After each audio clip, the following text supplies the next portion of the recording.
Everyone, and welcome to our weekly Modern tournament here at Grey Ogre Games. It's round 1 of More Than Modern. My name is Mick. I'm one of your hosts alongside the suit, Mr. James Church-Morley. Mick, how you doing? You were notably absent last week. What happened? I was man? here last week. Oh, last you were here Wednesday, last week. I was here last Wednesday. I was alone. Oh, I was alone on Friday. Alone on Friday. Yeah. For Final Fantasy. God damn it. Yeah, I'm not going to do that one. I was actually, No? I was in Korea. Yeah. Yeah. Well, Final Fantasy is fine. Not that I can you cast should- that game either. Yeah, come on. You can totally do it. Like, do you play any Final Fantasy games? I've played Final Fantasy games. Yeah, I've actually played the card game. I played it the first day it came out in the UK. I went to the pre-release for Opus 1 and got my starter deck. So I have had a Tidus starter deck. Yeah. It's like insane. The FF10 starter deck is like Was it insane. good? Like once you get like Riku on the board and like Yuna as a backup. I think the starter Yuna was a Yuna forward. And what's her name? Pain forward. Pain, yeah. Oh man, Pain is like, yeah, it's free. You land her, you untap 3 resources, draw a card. Feels so good. That is you know. No, it was didn't know. What 1 minute 40 seconds and we're already off topic, and we're just gone. It's gone. Since when have you all tuned in to watch, Magic the Gathering or to listen to Magic the Gathering? You can watch all you want, but we're never getting off. We can't promise anything. Yeah, it's not in the terms and conditions. Exactly. There's no. And we were watching a match here between Yang Ting and Kelvin on the left and right, I believe so. It is. It's Yang Ting, yeah. And that's Both of them are wearing dark blue, which is like really hard to figure out. Wow, we're going for the Wow. So Yang Teng start on the Sacred Foundry tapped, which suggests to me, I don't know, maybe it's Kiki control or something, or maybe one of these Naya Kiki, decks, Kiki Chord, or it's just combo. Yeah. I'm just gonna combo you out. Really, I feel like wants a green mana to start with, perhaps for a Bird's Paradise or a Noble Hierarch rather than a tapped Sacred Foundry. It looks like Yang Ting is here playing some form of Scapeshift, like the Naya Scapeshift. Okay. Yeah. Explore here gets to join an extra card and lay an extra land. So this is interesting. I really haven't seen a lot of Naya Scapeshift. Honestly, Scapeshift normally in just green, red, or there's the splash for they have the Teamer as well. There's a Teamer Scapeshift as well. Cryptic Command Scapeshift. Oh man, that is like so greedy. Yeah. Like how greedy do you have to be? Like this Very greedy. I mean, like, yeah. Very. I guess I don't know. We don't have the deck list, so we don't necessarily know what he's dipping into white for. But you feel the core of the deck wants to be some green red, some mana ramp, some mountains, Valakuts, and then Scapeshift to go and get you more mountains when you've got the 6 lands. Right? Exactly, but yeah, let's see, how Yang Ting navigates this. Hour of Promise in hand. That's a rare card to see. I love it. You like it a lot. I love it. Yeah, I love it. You gotta say it like the what's his name, Mike Myers in Austin Powers. I like it a lot. Yeah, baby. Yeah.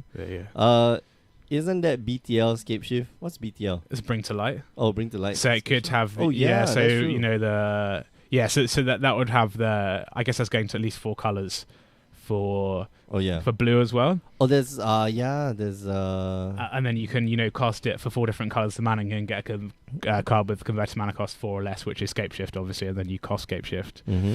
Just seems like it sacrifices some consistency.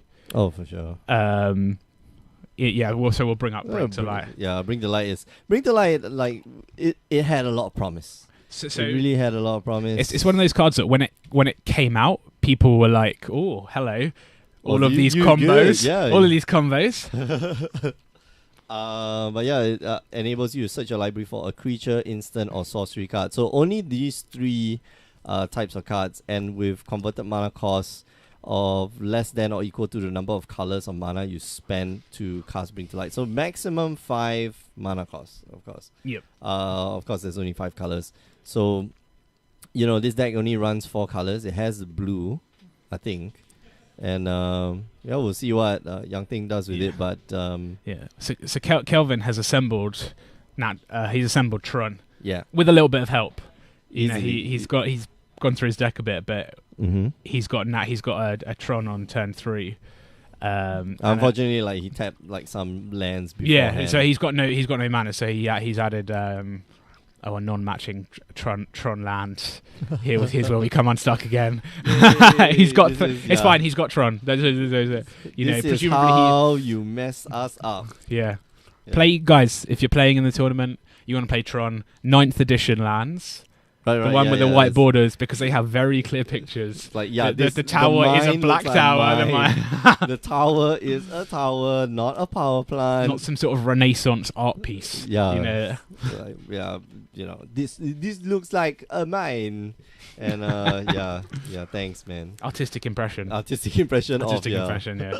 And then Yang Ten had a Sakura Tri-Battle, which he's sacrificed to go and get a basic mountain taps, untapping 5 lands. This is interesting. Like he's not, he's not thinning out his deck. I guess he wants more lands, but yeah. So Windswept Teeth, and then tapping 2 for a Prismatic Omen. Yeah, Prismatic Omen here, yes. And so he's able to Scapeshift. Means I'm gonna kill you now. So Prismatic Omen turns all your lands into every basic land type. So means he's gonna Scapeshift, find 4 Valakuts. Just two random cards. 4 Valakuts, and each one of them triggers. Which means now you're gonna deal 6 times 4 times 4. 6 times 4 times 3.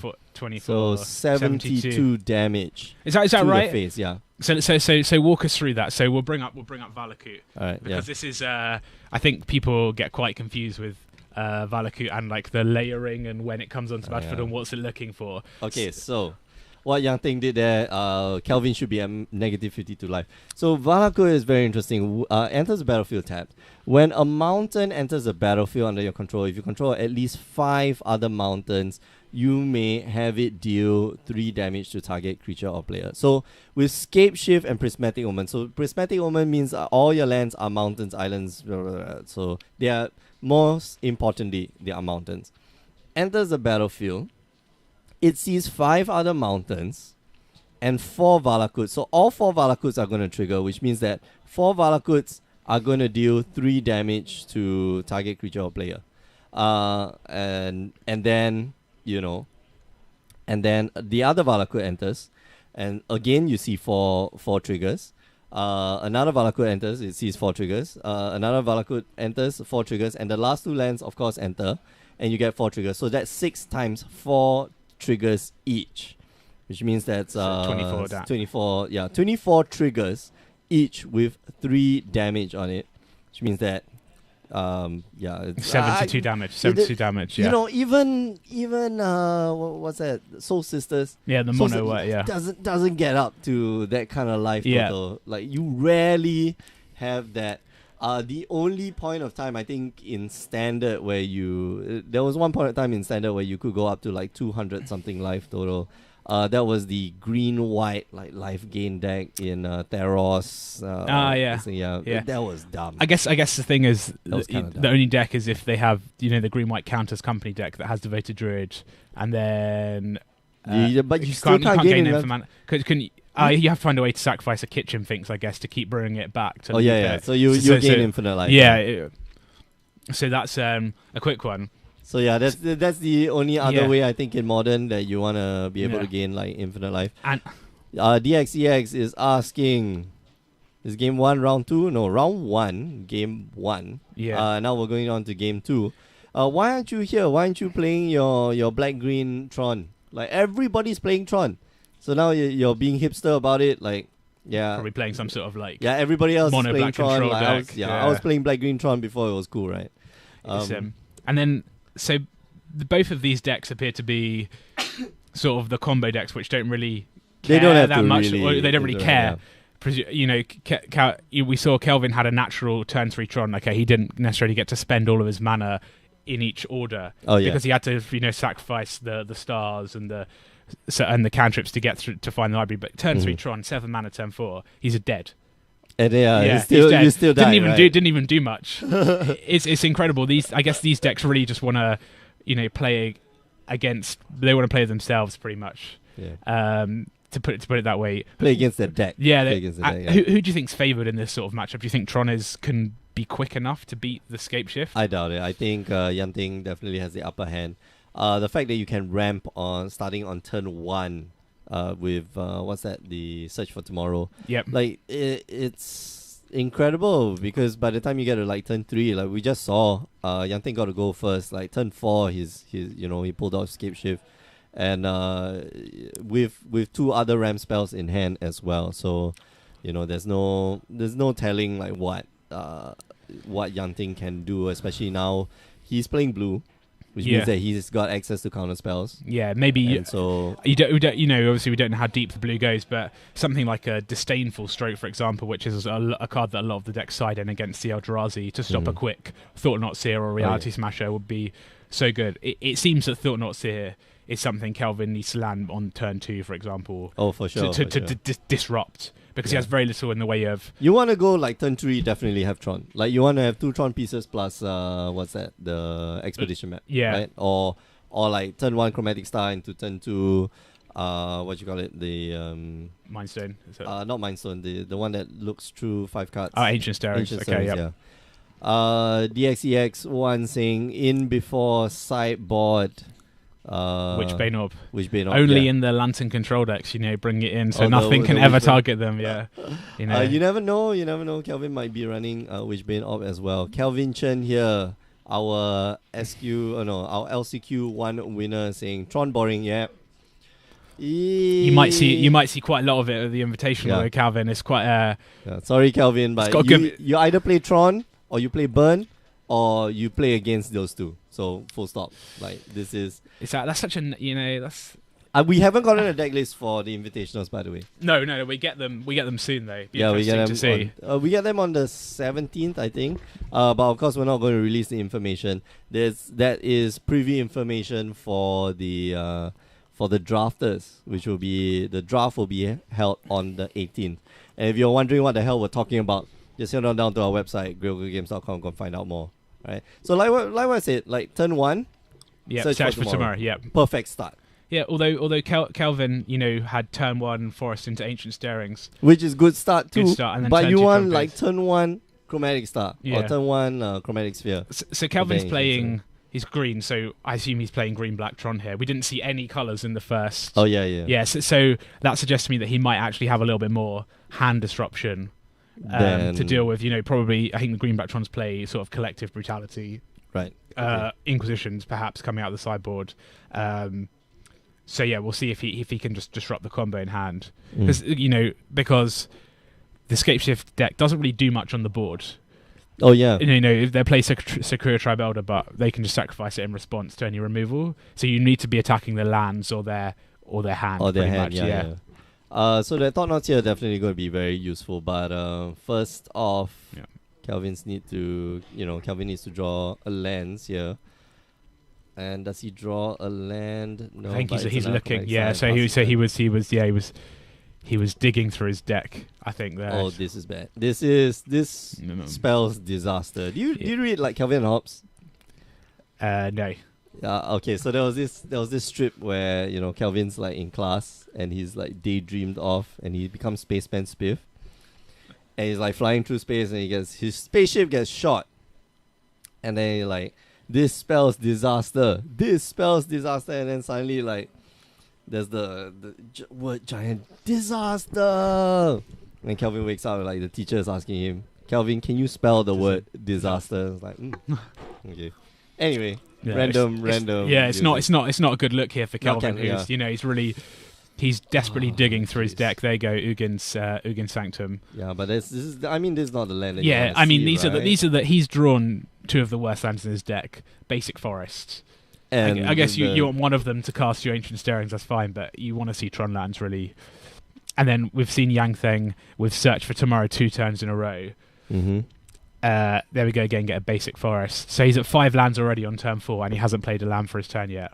And so this is where it gets a bit iffy, because he's got Hour of Promise, and we haven't seen Hour of Promise being played in Modern, but it's such a powerful card. Okay, so essentially you get to look for 2 lands, and not just basic lands. You get to look for 2 any lands, and that's powerful because you look out for 2 Valakuts, and it becomes really difficult for your opponent to get out of that. And it was played in the standard deck at the end of the last format, like the green white ramp Eldrazi deck, which had the Shafet Dunes, the Hashep Oases. Yeah, it's so good. It's like the ramp plus. Yeah, they want to play Ugin, the Ulamog, the Ceaseless Hunger, and just ramp to it as soon as possible. Just doing very little, but just ramping. Yeah.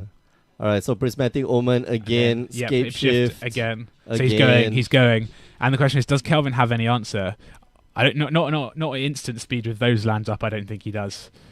I think he's just making Yang Teng just play it out. Yeah, he's just. I think he probably wants to check that he's got enough mountain. Oh, it doesn't even matter. He just needs 6 lands. He doesn't even need mountains anymore because you just get 4 Valakuts and 2 of anything. Yeah, unfortunately, like if Yang Teng here wanted to do something, he needed to do it before Scapeshift resolves, because the minute Scapeshift is resolving, like all these lands enter the battlefield, and they see each other enter the battlefield as well. Yeah, so we're looking for 2 more. Yeah, no, he's got 1 in hand. The problem is that he's got 1 in hand, but there's 1 more in his deck that he just went past. There we go. Yeah, he's. Oh. All right, bro. Just calm down, relax. Did I sideboard it out? It's like just at this point, just flip the deck onto the table. Right, so fine. There you go. Found a Cinderglade. We're all looking for it as well now, everyone. Wow. Okay. So does that kill me? So that's 6 times 2 times 3. So that's 36. That's still 36. Yeah. No. Yep. And that is going to do it, yeah. Okay, and that's it. So Kelvin had nothing. So he had the Thought Not Seer in hand. So why Yang Teng wanted to do that is because, well, it would help diversify a little bit, because at Hour of Promise he could look for another Valakut and another mountain and get like massive triggers. Yeah. Because I think he's worried that Kelvin had like some land destruction or something along those lines. But the only thing that Kelvin has access to is probably what you call it, what's that? Destroy target permanent, Beast Within.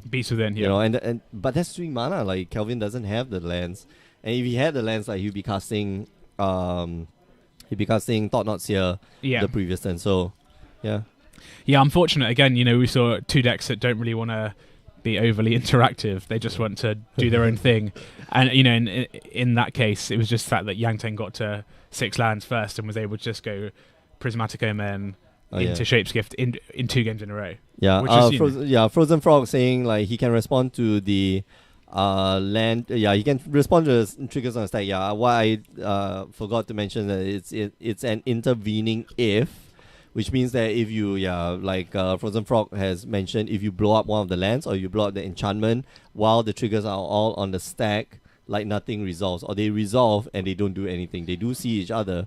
They go on the stack, but as it resolves, it checks again, and nothing ever happens. Of course, it's an intervening if. Of course, it has to be an intervening. Yeah, of course, you have to intervene. Yeah, makes perfect sense. All these terms. No else statement. There's no else statement though. The else statement is do nothing, right? The if and else statements. All right.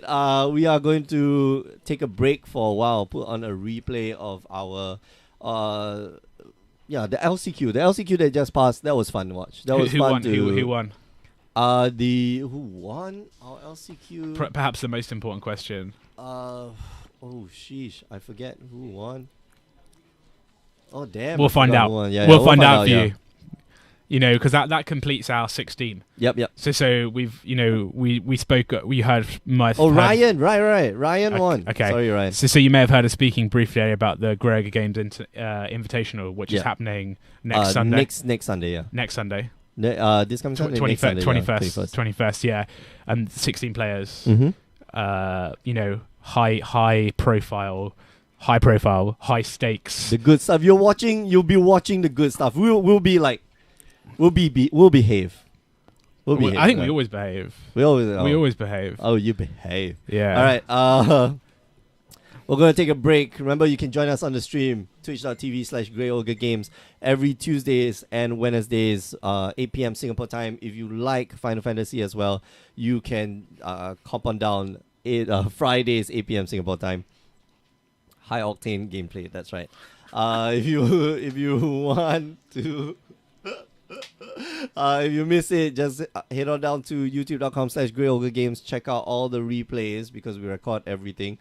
We put it in handy playlists so you can, sorted by chronological orders so that you can, go back and forth. Last but not least, do check out our website if you want to find out more about the invitationals and how to join and how to become a champion in 2018. We are going to take a break. We'll be right back. See you guys.